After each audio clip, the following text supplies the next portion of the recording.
ಶಿವಶಂಕರ ನೆತ್ರಾಜೆ ಸಾಧಿಸಿದರೆ ಸಬಳವನ್ನು ನುಂಗಬಹುದು ಎಂಬ ಮಾತನ್ನು ಅನ್ವರ್ಥಗೊಳಿಸಿದವರು.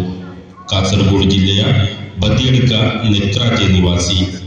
ಮಧ್ಯಮ ವರ್ಗದ ಕುಟುಂಬದಲ್ಲಿ ಜನಿಸಿ ಬದುಕಿನ ಜಂಜಾಟಗಳನ್ನೆಲ್ಲ ಅನುಭವಿಸಿ ಜೀವನದ ರಸವನ್ನು ಹೀರಿದವರು.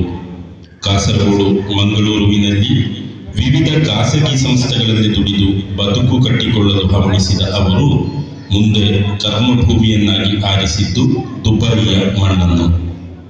ಒಂದೆರಡು ಸಂಸ್ಥೆಗಳಲ್ಲಿ ದುಡಿದ ಬಳಿಕ ಸುಂದರ ಬದುಕು ರೂಪಿಸುವುದು ಈ ತರ ಅಲ್ಲವೆಂದು ಅರ್ಥೈಸಿ ಸ್ವಂತ ಉದ್ಯಮಕ್ಕೆ ಕಾಲಿರಿಸಿದರು. ದುಬೈಯಲ್ಲಿ ಪುಟ್ಟ ರೀತಿಯಲ್ಲಿ ಆರಂಭಿಸಿದ V2 ಅಡ್ವರ್ಟೈಸಿಂಗ್ ಅನ್ನೋ ಜಾಹೀರಾತು ಸಂಸ್ಥೆಯು ಇಂದು ಈ ವಲಯದ ದುಬೈಯ ಅತಿ ಪ್ರಮುಖ ಸಂಸ್ಥೆಯಾಗಿ ಹೊರಹೊಮ್ಮಿದೆ ಎಂದರೆ ಅದರ ಹಿಂದೆ ಶಿವಶಂಕರರು ಪಟ್ಟ ಶ್ರಮ, ಅವರ ಧೀಶಕ್ತಿ ಅಷ್ಟಿಷ್ಟಲ್ಲ.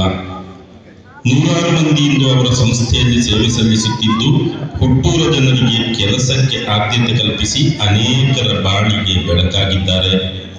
ಗಾಣಿಗ ಸಮುದಾಯದ ಅತ್ಯಂತ ಪ್ರಸಿದ್ಧ ಹಾಗೂ ಕಾರಣಿಕದ ಕ್ಷೇತ್ರ ಎನಿಸಿರುವ ಕಾಸರಗೋಡು ಜಿಲ್ಲೆಯ ಮುಚ್ಚಲೋಟು ಶ್ರೀ ಭಗವತಿ ಕ್ಷೇತ್ರದಲ್ಲಿ 20 ವರ್ಷಗಳ ತರುವಾಯ ಇತ್ತೀಚೆಗೆ ಜರುಗಿದ ಚಾರಿತ್ರಿಕ ಕಳಿಯಾಟ ಮಹೋತ್ಸವದ ಯಶಸ್ಸಿನ ರೂವಾರಿಗಳಲ್ಲಿ ಶಿವಶಂಕರರ ಪಾತ್ರ ಮಹತ್ತರವಾದದ್ದು.